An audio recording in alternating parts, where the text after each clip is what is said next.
अव्यक्त मुरली क्लब में आप सभी ब्राह्मण आत्माओं का स्वागत है। मॉर्निंग के सत्र में आज हम अव्यक्त मुरली की रीडिंग करेंगे।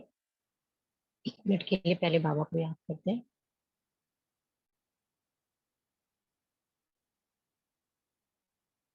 सभी आत्माएं अपने आत्मिक स्वरूप में स्थिर हो जाए।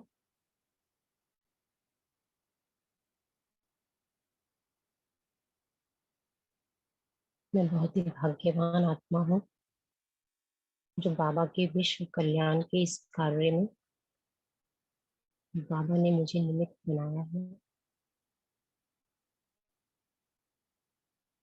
और बाबा आज हदों से निकाल मुझ आत्मा को बेहद में रमन करा रहे हैं।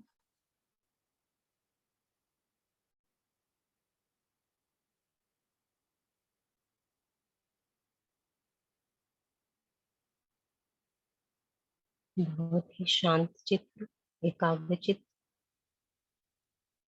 होकर मैं आत्मा बाबा की इस मुरली से उनकी सभी शिक्षाओं को आज ग्रहण करने जा रही हूँ।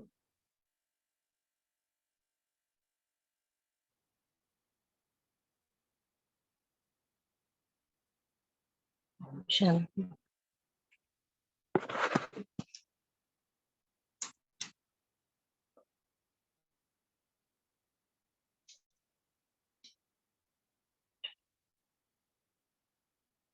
आज की मुरली है 11 जुलाई 1971। इस मुरली का टॉपिक है विश्व कल्याणकारी बनने के लिए मुख्य धारणाएं। इस मुरली में बाबा हम बच्चों को हदों से निकाल बेहद में ले जा रहे हैं। और बाबा बता रहे हैं कि बच्चे जैसे बाप बेहद के मालिक हैं, वैसे ही आप बच्चे भले आप निमित्त कहीं भी बने हुए हो लेकिन बेहद के मालिक हैं। और बाबा बेहद की इन सेवाओं के लिए, विश्व कल्याण के कार्य के लिए बताते हैं कि पहले स्व उन्नति सो विश्व उन्नति। तो इन दोनों उन्नति के लिए बाबा कहते हैं कि 2 धारणाएं होनी जरूरी हैं। तो उन धारणाओं पे बाबा ने बहुत डिटेल में हम लोगों को आज एक्सप्लेन किया है कि वो धारणाएं कौन सी हैं। तो ये धारणाएं हैं ईश्वरीय रुहाब और रहम। तो बाबा कहते हैं कि ईश्वरीय रुहाब और रहम यदि दोनों समान रूप से आप आत्माओं के अंदर हैं तो इससे जो स्टेज बनती है वो रूहानियत की स्टेज है। और रूहानियत की स्टेज वो स्थिति हम ब्राह्मण आत्माओं की अन्य आत्माओं के लिए चुंबक का कार्य करती है। तभी विश्व सेवाएं प्रगति तेजी से हो सकती है। इसके अलावा बाबा ने आज बताया है कि बच्चे टेंशन में नहीं अटेंशन में रहना है और आप लोगों को पावरफुल दर्पण बनना है। पावरफुल दर्पण कब बनेंगे? जब संपूर्णतः अर्पण में होंगे। और नम्र चित्त बनना है। उसके लिए पेड़ का उदाहरण देते हैं कि जैसे कोई पेड़ फलों से लदा होता है तो झुका रहता है, वैसे नम्र चित्त भी बनना है। और कोई भी कार्य जो हम ब्राह्मण आत्माएं करती हैं, चाहे सोचते हैं, बोलते हैं, देखते हैं, तो बाबा उसके लिए कह रहे हैं कि त्रिकालदर्शी होकर उस कार्य को करना है, माना सोच समझ के ही करना है। अब डिटेल में बाबा की मुरली से ही हम लोग इन धारणाओं को देखेंगे। आज के इस संगठन को कौन सा संगठन कहें? शायद गुजरात का पार्टी आई हुई है मधुबन में, पर बाबा एक्सप्लेन कर रहे हैं। गुजरात का संगठन कहें? अपने को गुजरात का तो नहीं समझते हो। जैसे बाप बेहद का मालिक है, वैसे भले आप कहीं भी निमित्त बने हुए हो लेकिन हो तो विश्व कल्याणकारी। दृष्टि और वृत्ति अथवा स्मृति में भी विश्व कल्याणकारी की भावना सदैव रहती है कि गुजरात के कल्याण की भावना रहती है। गुजरात में रहते लक्ष्य तो विश्व का रहता है ना,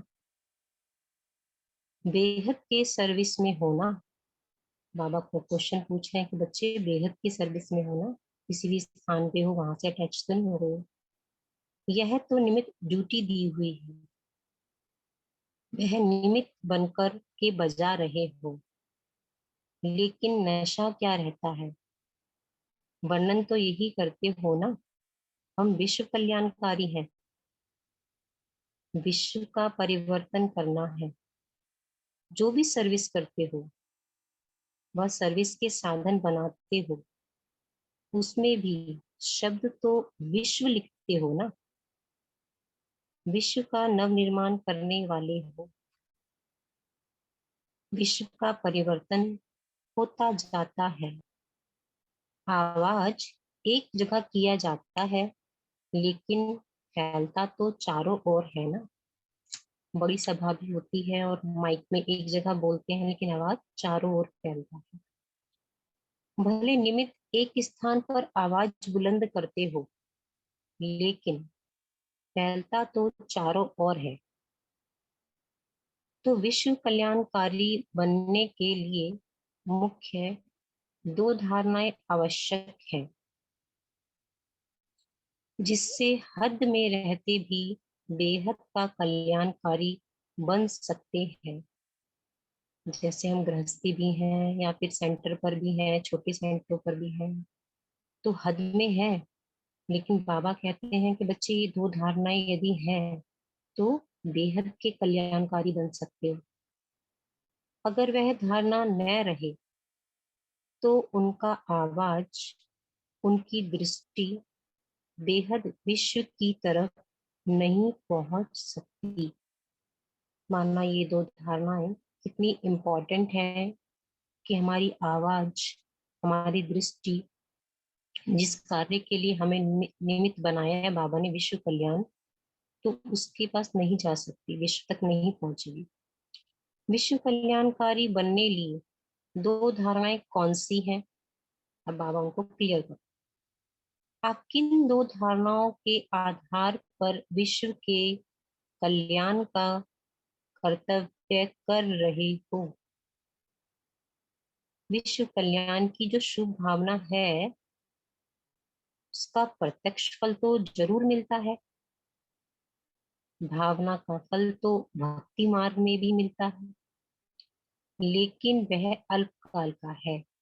हमारे मन में जो विश्व कल्याण की भावना रहती है, बाबा कह रहे हैं उसका भी फल मिलता है, भावना का भी। जैसे भक्ति में कहते हैं कि भावना का भाड़ा मिलता है, लेकिन बाबा कहते हैं कि यहाँ है सदा काल का। तो उस प्रत्यक्ष फल की प्राप्ति के लिए मुख्य दो धाराएं कौन सी हैं, क्योंकि बिगर धारणा के तो अपनी व सर्विस की उन्नति नहीं हो सकती, स्व उन्नति भी नहीं हो सकती है और सर्विस की उन्नति भी नहीं हो सकती इन दो धारणाओं के बिना। वह कर रहे हो और करनी ही है। करेंगे ये शब्द नहीं, करेंगे शब्द को बाबा पसंद नहीं करते हैं, तो करेंगे ये शब्द नहीं, करना ही है। मुख्य दो धारणाएं हैं, ईश्वरीय रुहाब और साथ में रहम। रुहाब और रहम। रुहाब माना रूह का नशा, कि मैं रूह हूं, मैं आत्मा हूं, मेरा हर कर्म रूह की कॉन्शियसनेस में हो। और रहम माना अहम से रहित, जहां अहंकार बिल्कुल भी ना हो।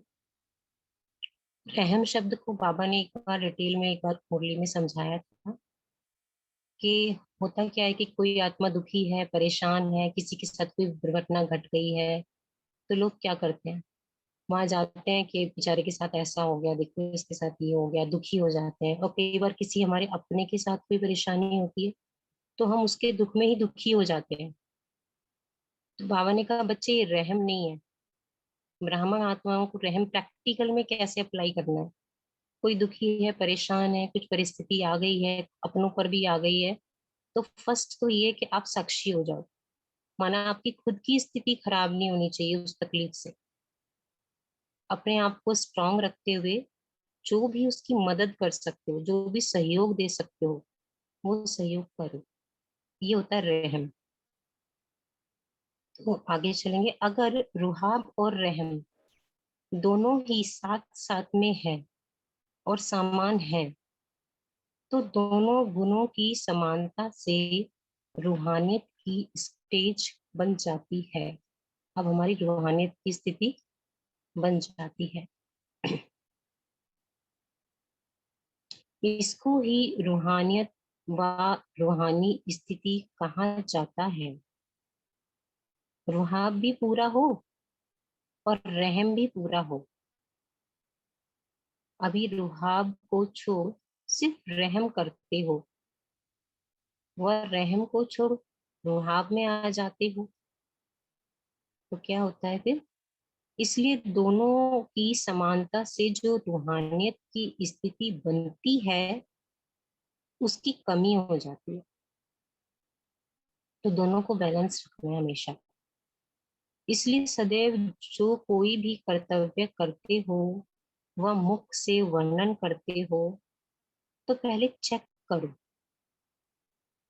कि रहम और रुहाम दोनों समान रूप में है।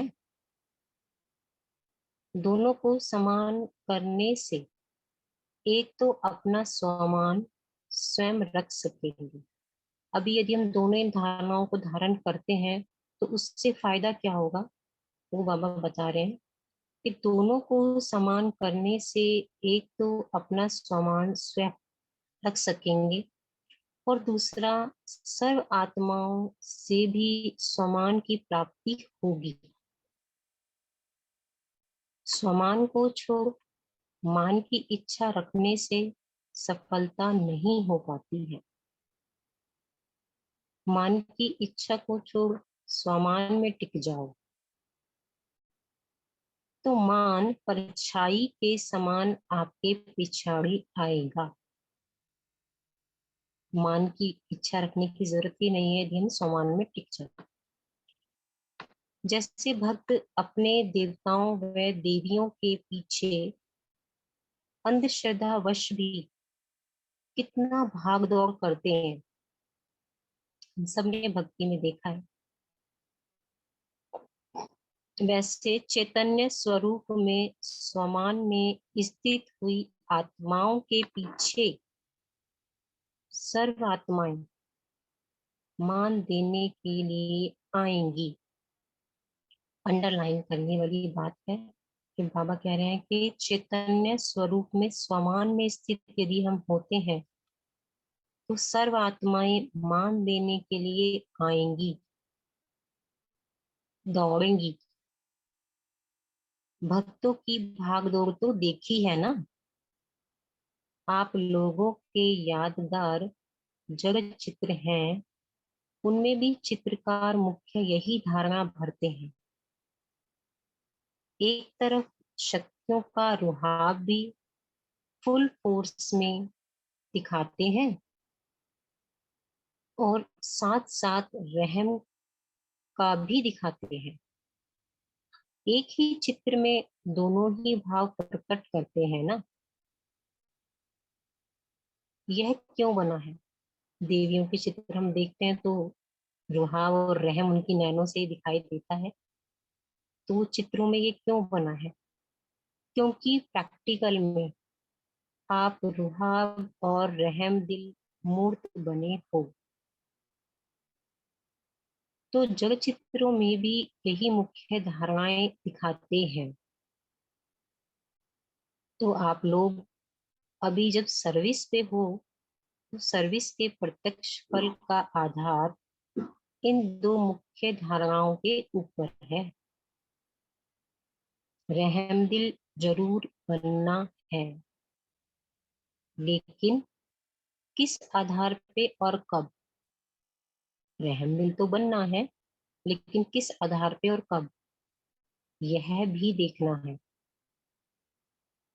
रुहाब रखना जरूर है, लेकिन कैसे, किस तरीके से प्रत्यक्ष करना है, यह भी देखना है।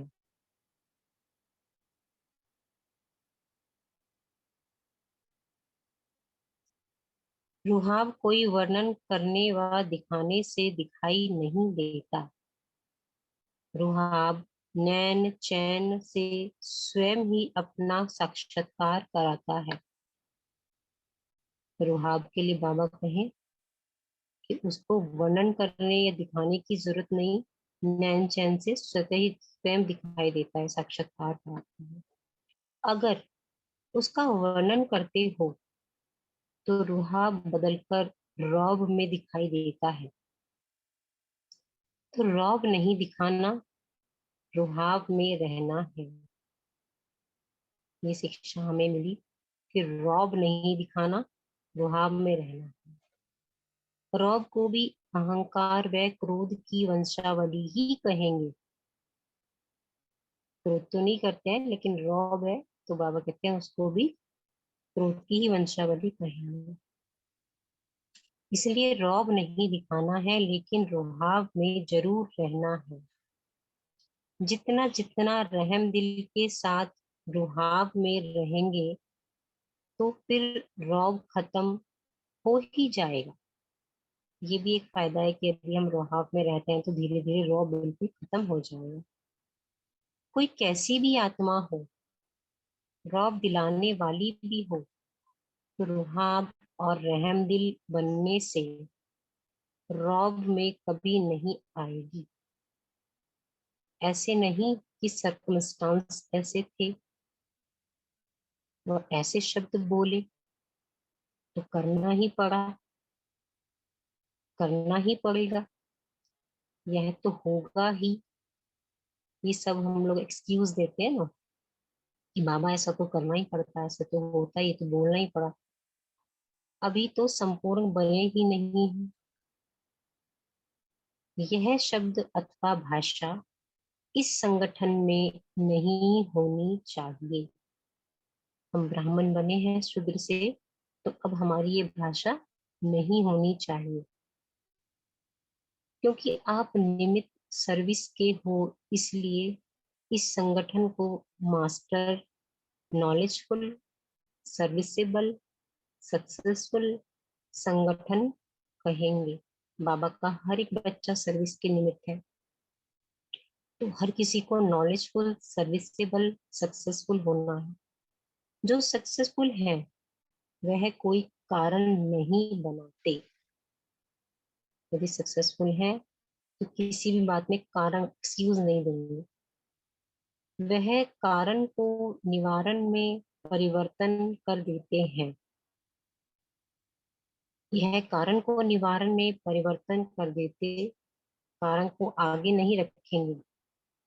मास्टर नॉलेजफुल, सक्सेसफुल आत्माएं कोई कारण के ऊपर सक्सेसफुल नहीं बन सकती। जो मास्टर नॉलेजफुल, सक्सेसफुल होते हैं, वह अपनी नॉलेज की शक्ति से कारण को निवारण में बदली कर देंगे। कोई कारण है भी तो उसका निवारण करेंगे, क्योंकि बाबा हमें नॉलेज दे रहे हैं। फिर कारण खत्म हो जाएगा। निमित्त बनने वालों को विशेष अपने हर संकल्प के ऊपर अटेंशन रखना पड़े। यहाँ बाबा सावधानी दे रहे हैं, जैसे तमो प्रधान वातावरण आजकल है, तो बाबा बच्चों को समझा रहे हैं कि बच्चे अपने हर एक संकल्प पर भी अटेंशन रखना है, क्योंकि निमित्त बनी हुई आत्माओं के ऊपर ही सभी की नजर होती है। अगर निमित्त बने हुए ही ऐसे ऐसे कारण कहते चलते, तो दूसरे जो आपको देख आगे बढ़ते हैं वह आपको क्या उत्तर देंगे? जो हमें देख के कोशिश कर रहे हैं ज्ञान में आने की, क्या कहेंगे? इस कारण से हम आ नहीं सकते। जब हमारे अंदर कमी आए तो वो आत्माएं भी कारण देना शुरू कर देंगी। इस कारण से हम तो आ नहीं सकते, हम नहीं चल सकते। जब स्वयं ही कारण बताने वाले हो तो दूसरे के कारण को निवारण कैसे करोगे? क्योंकि लोग सभी जानने वाले हो गए हैं।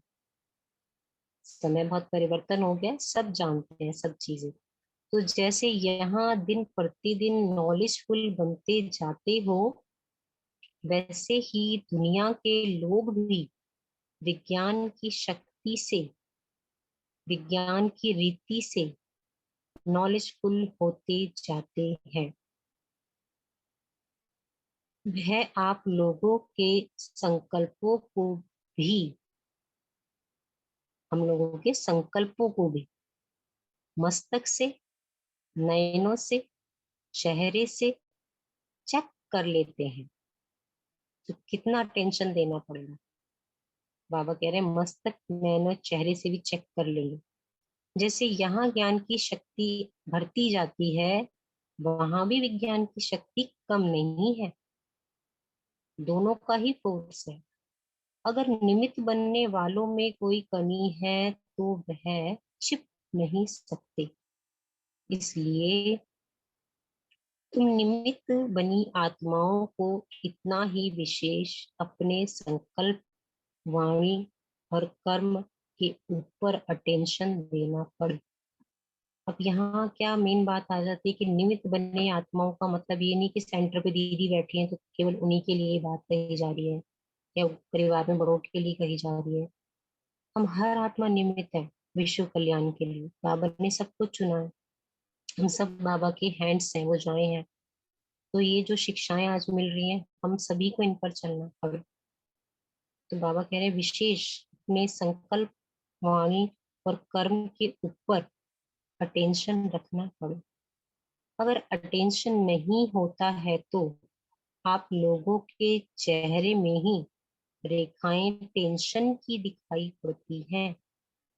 ब्राह्मण बने फिर भी खुश नहीं है, टेंशन की रेखाएं दिखाई पड़ती हैं। जैसे रेखाओं से लोग जान लेते हैं कि यह क्या क्या अपना भाग्य बना सकते हैं। तो अगर अटेंशन कम रहता है तो चेहरे पर टेंशन की रेखाएं दिखाई पड़ेंगी। उस माया के नॉलेजफुल जान लेते हैं, वह भी कम नहीं है। जो मायावी दुनिया के लोग हैं वो भी आपको देख के जान लेंगे, वो भी कम नहीं है। आप लोग अपने आप को भी कभी अलबेले होने के कारण परख ना सको। कभी कभी हम स्वयं अपने आप को अलबेले होते हैं तो अपनी कमियां परख नहीं पाते, लेकिन वह लोग इस बात में आप लोगों से तेज हैं। मायावी दुनिया के लोग हमें परखने में हमसे तेज है। तो अपने ऊपर बहुत अटेंशन रखना, क्योंकि उन्हों का तो कर्तव्य ही यही है, हमें परखना। इसीलिए निमित्त बने हुए को इतनी जिम्मेदारी लेनी ही पड़े। कोई भी बात मुश्किल यदि लगती है, अभी देखो बाबा बता रहे हैं कि बच्चे यदि कोई बात आपको मुश्किल लग रही है ना, तो कोई कमी जरूर है। माने बाबा के बने तो कुछ मुश्किल नहीं, सब आसान है। यदि मुश्किल लग रहा है इसका मतलब कोई कमी जरूर है। तो अपने आप में निश्चय बुद्धि बनने में कब कुछ कमी कर लेते हैं। बाबा ने बताया जैसे बाप में 100% है, बाबा में तो 100% निश्चय है, लेकिन शायद अपने अंदर जो निश्चय होना चाहिए वहां कुछ कमी कर लेते हैं। चाहे एक तरफ आप एक निश्चय बुद्धि हो और दूसरी तरफ सारे विश्व की आत्माएं क्यों ना हो। जैसे पांडवों कौरवों का युद्ध दिखाते हैं ना, कि उनके साथ तो भगवान कृष्ण थे, वो 5 ही थे खाली। तो चाहे एक तरफ आप एक निश्चय बुद्धि, यदि आपके अंदर निश्चय पूरा है तो, और दूसरी तरफ विश्व की सारी आत्माएं ही क्यों ना हो, लेकिन इसमें डगमग नहीं हो सकते। ऐसे ही चाहे दैवी व ईश्वरीय आत्माओं द्वारा, संसारी आत्माओं द्वारा भले कोई भी डगमग कराने के कारण बने, लेकिन अपने आप में निश्चय बुद्धि की कमी नहीं होनी चाहिए। बाबा कहते हैं कि अपने अंदर निश्चय है तो एक अकेले भी आप खड़े हो तो कोई चिंता नहीं। इसलिए रुहाब के साथ रहम भी रखना है। वापस वो पॉइंट आ जाती है सारी चीजें बता के कि बाबा कहते हैं इसीलिए बच्चे अपने अंदर रुहाब और रहम रखना है। अकेला रुहाब भी नहीं, रहम भी हो, निश्चय बुद्धि हो, कल्याण की भावना रखने से दृष्टि और वृत्ति दोनों ही बदल जाते हैं। अब ये दोनों पॉइंट का निचोड़ बाबा बताते हैं। दो बातें बाबा ने कही, एक तो रहम करना माना विश्व कल्याण की भावना सबके प्रति रखना, और दूसरा बाबा ने कहा आपको निश्चय बुद्धि जरूर होना है। तो इन दोनों बातों से फिर क्या होगा? यदि निश्चय बुद्धि हो, विश्व कल्याण की भावना रखते हैं, तो उससे दृष्टि वृत्ति दोनों बदल जाते हैं। कोई भी क्रोधी आदमी, सामना करने वाला व कोई इंसल्ट करने वाला, गाली देने वाला, लेकिन जब कल्याण की भावना हर आत्मा प्रति रहती है तो रौब बदल कर रहम हो जाएगा। ये प्रैक्टिकल में सबके आगे पेपर आते हैं। तो बाबा ने कहा कि यदि हमारी रहम की भावना है विश्व कल्याण की, तो रौब बदल के रहम हो जाएगा। अच्छा, फिर रिजल्ट क्या होगी? उसको हिला सकोगे, जो सामने आत्मा है उसको हिला सकेंगे। वह शुभ कल्याण की भावना उसके संस्कारों को परिवर्तन करने का फल साक्षात्कार स्पष्ट दिखाएगी। सॉरी, पेज पर हूँ। परिवर्तन करने का फल दिखाएगी। यह जरूर होता है। बाबा कह रहे हैं बच्चे, यह जरूर होता है। कोई बीज से प्रत्यक्ष फल निकलता है, कोई फौरन प्रत्यक्ष फल नहीं देते, कुछ समय लगता है। कभी कभी हम सोचते हैं ना, हमने तो बहुत शुभ भावना रख ली इस आत्मा के प्रति, बहुत कर लिया, परिवर्तन तो ये होती ही नहीं है, तो हार मानने लगते हैं। तो बाबा कहते हैं कोई तो फौरन प्रत्यक्ष फल नहीं देते, कोई देते, कुछ को समय लग जाता। तो इसमें अधीर नहीं होना कि फल तो निकलता ही नहीं है। सभी फल फौरन नहीं मिलते हैं। कोई कोई बीज फल तब देता है जब नेचुरल वर्षा होती है। तो नेचुरल बारिश कौन सी होगी? देखो, पानी देने से नहीं निकलता। हम पानी देते रहते हैं, नहीं निकलता। जब बरसात का मौसम आता है तो फूट जाता है। तो यह भी ड्रामा में नूंद है। अब अविनाशी बीज जो डाल रहे हो, कोई तो प्रत्यक्ष फल दिखाई देंगे, कोई फिर नेचुरल क्लैमिटीज होंगी। जब ड्रामा की सीन बदलेंगी, तो ड्रामा सीन बदलने वाला होगा, तो वह नेचुरल वायुमंडल वातावरण उस बीज का फल निकालेगा। तो जो आत्माएं बहुत करने पर भी नहीं परिवर्तन होती, तो बाबा कह रहे हैं नेचुरल बारिश होगी ना जब, नेचुरल बारिश कौन सी? क्लैमिटीज होंगी, ड्रामा अपना सीन बदल लेगा, वातावरण ही परिवर्तन हो जाएगा, तब वो फल निकलेंगे, तब फूटेंगे वो। विनाश तो होगा, ये तो गारंटी है। जब बीज ही अविनाशी है तो फल ना निकले, ये तो हो ही नहीं सकता। लेकिन कोई नजदीक आते, कोई पीछे आने वाले हैं, तो कोई अभी आएंगे। कैसे? वह फल भी पीछे देंगे। इसीलिए कभी भी सर्विस करते हुए यह नहीं देखना व यह नहीं सोचना कि जो किया वो तो व्यर्थ ही गया। ये भावना बहुत आती है जब हम सेवा के क्षेत्र में आते हैं, सोचते हैं कि परिवर्तन हो जाए, ये आत्मा नहीं है, तो फिर ये सोचना नहीं है। नंबरवार समय प्रमाण फल दिखाई देते जाएंगे। बाबा कहते हैं कि ड्रामा में जब जब नूंद है तो आत्माएं स्वयं ही आती जाएंगी। तो ये है सक्सेसफुल ग्रुप है, नॉलेजफुल है, सर्विसेबल है। यह एक छाप है। यहाँ बाबा हम बच्चों को एक स्टैम्प, एक छाप, ट्रेडमार्क दे रहे हैं। अपने इस ट्रेडमार्क को सदैव देखते रहना। त्रिमूर्ति छाप बाबा ने आज लगाई, तो बाबा कहते हैं त्रिमूर्ति छाप लगी है ना, और यही स्मृति में रखकर हर सर्विस के कदम को पद्मों की कमाई में परिवर्तन कर चलना है। ये चेक करो कि हर संकल्प में पद्मों की कमाई जमा की है। हर संकल्प में, कर्म में भी नहीं, संकल्प में, हर वचन से, हर कर्म से, हर कदम में पद्मों की कमाई जमा की। नहीं तो ये कहावत किस लिए है कि हर कदम में पद्म है। फिर बाबा पद्म शब्द को बता रहे हैं। पद्म कमल फूल को भी कहते हैं। कदम, कमल का जो पुष्प होता है उसको भी पद्म बोलते हैं ना। तो पद्म समान बनकर चलने से हर संकल्प और हर कदम में पद्मों की कमाई कर सकेंगे।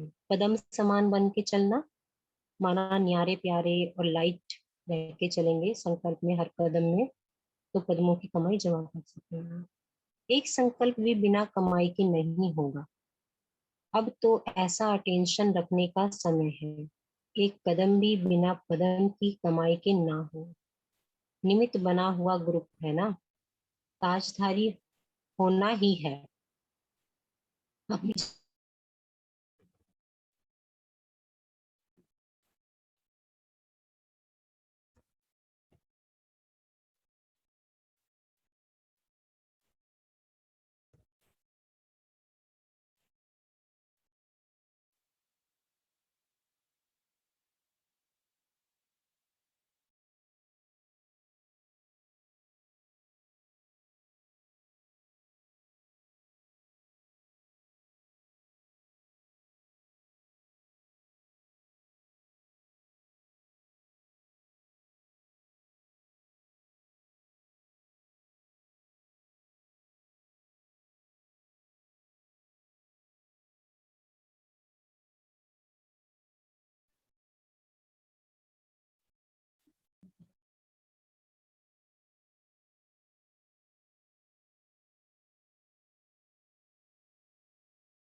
भाई जी कंटिन्यू रखें।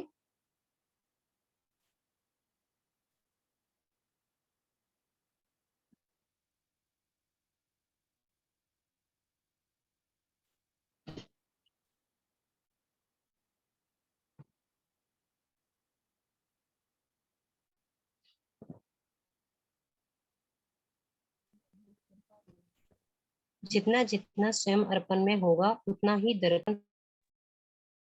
ओम शांति जी। शायद टाइम हो गया है, तो जो बाकी का है होमवर्क में लेके बाकी आप डिस्कशन के लिए छोड़ दीजिए अभी।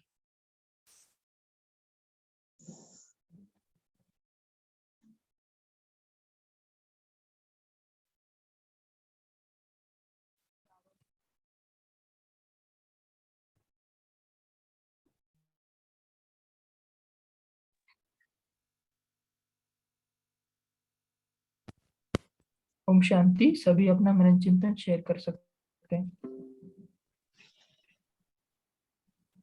सिंपी बहन, आप यहाँ पर होस्टिंग कीजिए। ठीक है भाई जी।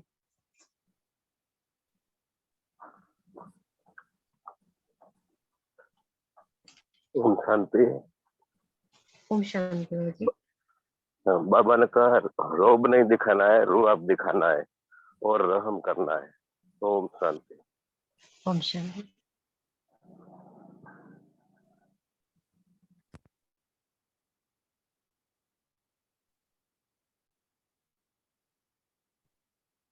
और कोई शेयर करेंगे अपना पॉइंट? आज बाबा ने बहुत सारे पॉइंट बताए।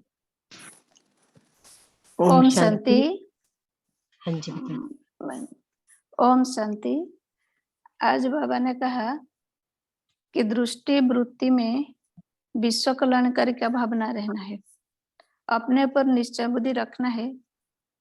फिर बाबा ने कहा कल्याण की भावना रखने से दृष्टि और वृत्ति दोनों ही बदल जाते हैं।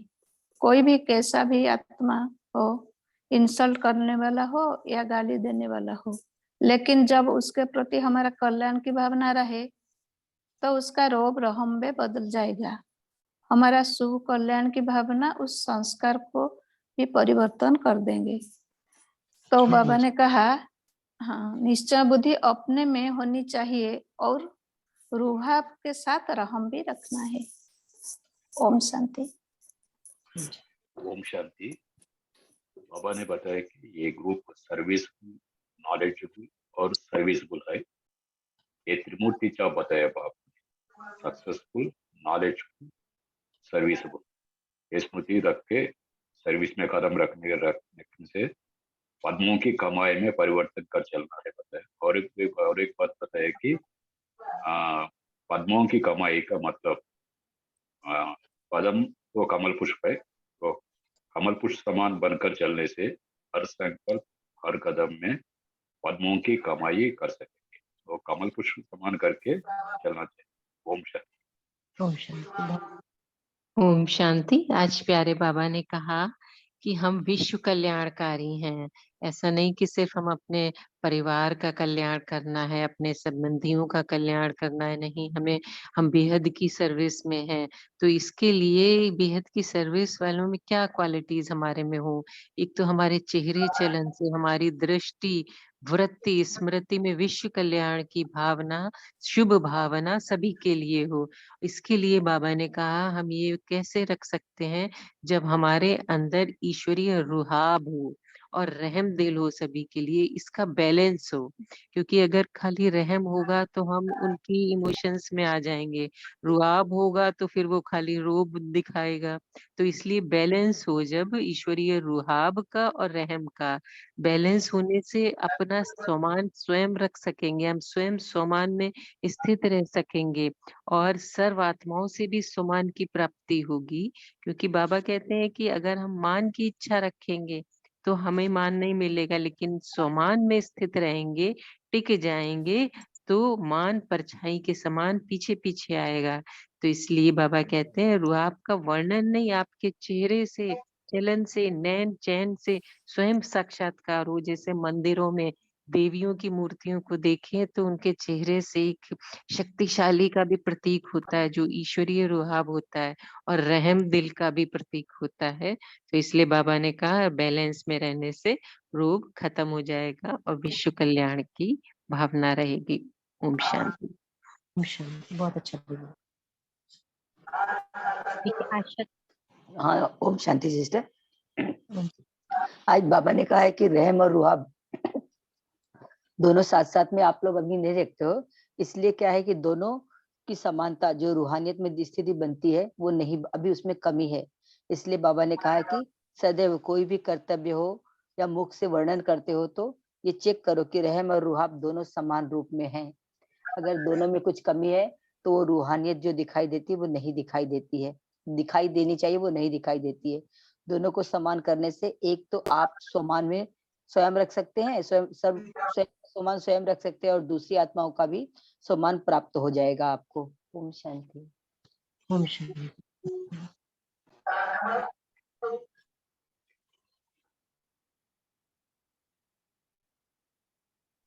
कोई और शेयर करना चाहेंगे? ओम शांति। आज बाबा ने कहा कि हम निमित्त बनी हुई आत्माओं को अपने ऊपर बहुत संकल्प के ऊपर बहुत अटेंशन रखना है, क्योंकि सबकी नजर हम निमित्त बने हुए होने आत्माओं के ऊपर होती है। तो जैसे दुनिया वाले भी साइंस की वजह से नॉलेजफुल होते जाते हैं, वैसे वो हम लोगों के संकल्पों को भी मस्तक से, नैनों से, चेहरों से चेक कर लेते हैं। और जैसे यहाँ पर ज्ञान की शक्ति बढ़ती जाती है, वहाँ विज्ञान की शक्ति भी बढ़ती जाती है, दोनों का फोर्स है। इसलिए निमित्त बनने वालों में कोई कमी है तो वो छिप नहीं सकती। और निमित्त बनी हुई आत्माओं को इतना ही विशेष अपने संकल्प, वाणी और कर्म के ऊपर अटेंशन रखना पड़ेगा, नहीं तो हमारे चेहरे से टेंशन की रेखाएं दिखाई देती है और वो लोग उस टेंशन की रेखाओं को बहुत आसानी से परख लेते हैं, हमसे भी ज्यादा तेजी से परख लेते हैं। ओम शांति।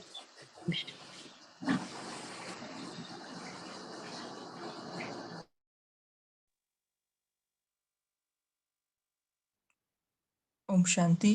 तो सभी ने ये एक ऑब्जर्व किया होगा कि कल आज की जो मुरली हम पढ़ रहे हैं वो आपके ग्रुप में नहीं आए होंगे ना, कम्युनिटी ग्रुप में नहीं आए होंगे, क्योंकि कुछ तकनीकी प्रॉब्लम की वजह से वो जो ग्रुप है वो बंद हो गया है। तो अभी चैट में आपको नया ग्रुप का लिंक दिया है, आप उस पर क्लिक करके ज्वाइन हो सकते हैं। जिन्हों को भी पता नहीं कि कैसे ज्वाइन होना है, तो उनके लिए हम स्क्रीन पर अभी डेमो दिखा रहे हैं कि कैसे ज्वाइन हो सकते हैं। आप सभी उसके ऊपर अटेंशन दीजिए ताकि आप खुद से ज्वाइन हो सकोगे।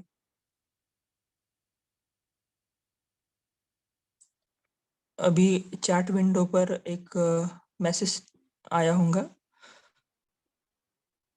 उस पे एक लिंक दिया है ना ग्रुप में जुड़ने के लिए। तो जहाँ पर टेक्स्ट अव्यक्त मुरली क्लब है वहाँ पर अपनी डेली रेगुलर मुरली आती है, और जहाँ मंथन है वहाँ पर हम सभी भाई बहनों जो भी मंथन शेयर करते हैं वो आता है।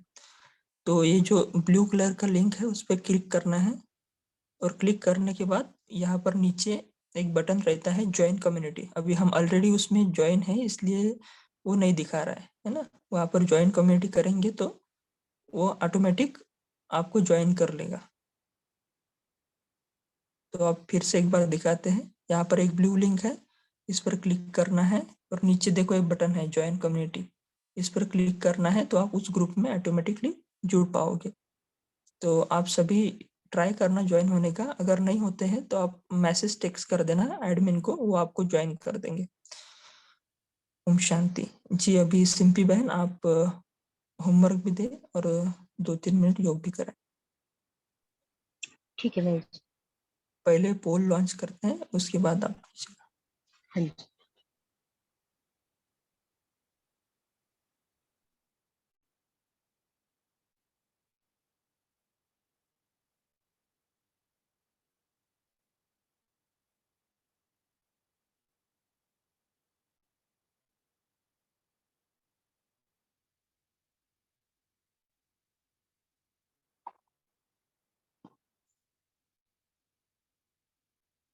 ओम शांति।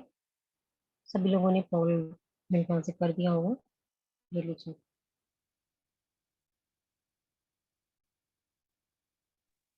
जी बहन आप स्टार्ट कर सकते हैं।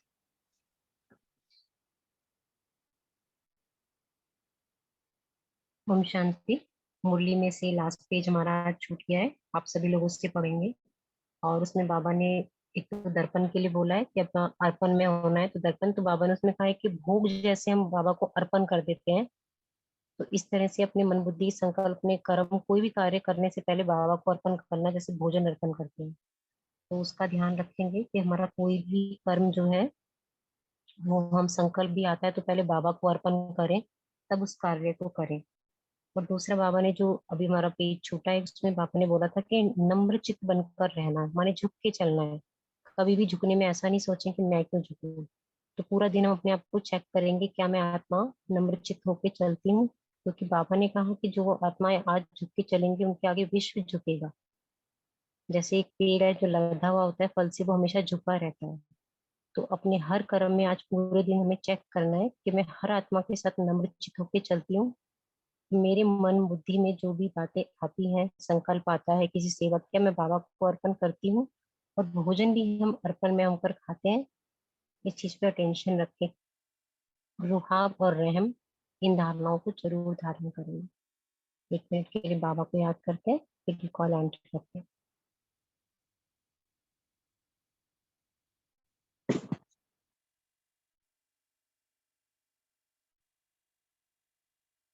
भी आत्माएं शांत स्थिति में स्थित हो। चलते हैं सूक्ष्म वतन। अपने लाइट के शरीर को धारण कर मैं फरिश्ता सूक्ष्म वतन में पहुंच जाता हूँ बाप दादा के सामने। और यहाँ बहुत शांति और सफेद चांदनी जैसे बिखरी है। हम सभी आत्माएं टॉकी से मूवी में आ गई हैं। हर बात संकल्पों से हो रही है।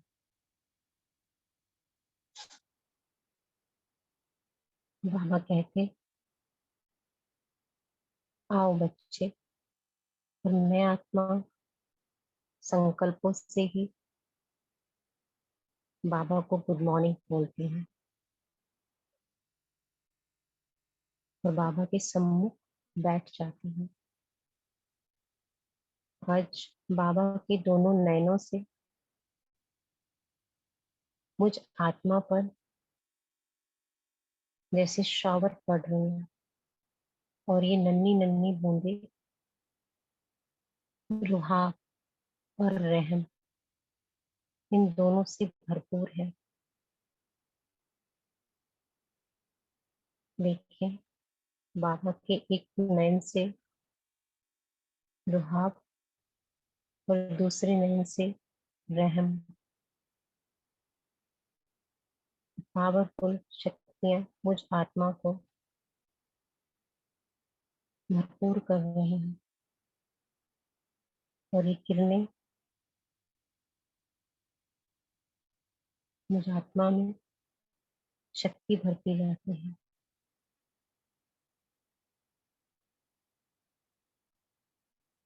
मन बुद्धि सब रुहाब और रहम की इन नन्ही नन्ही बूंदों से भरपूर हो गए हैं।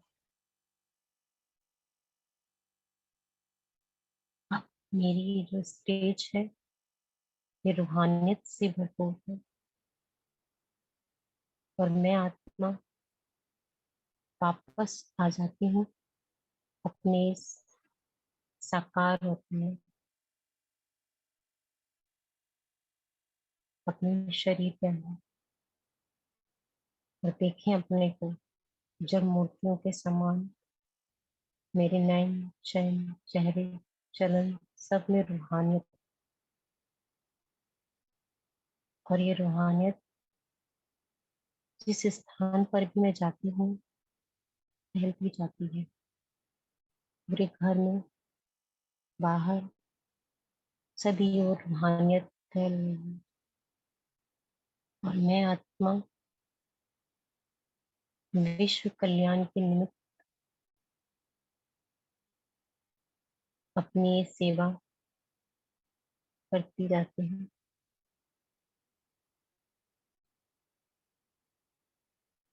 बाबा को दिल से थैंक यू। बाबा शुक्रिया शुक्रिया।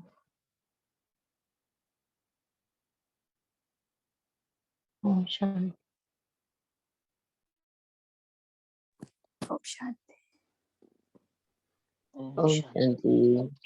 ओम ओम शांति। शांति। ओम ओम शांति। ओम शांति। Good day to all. Shanti.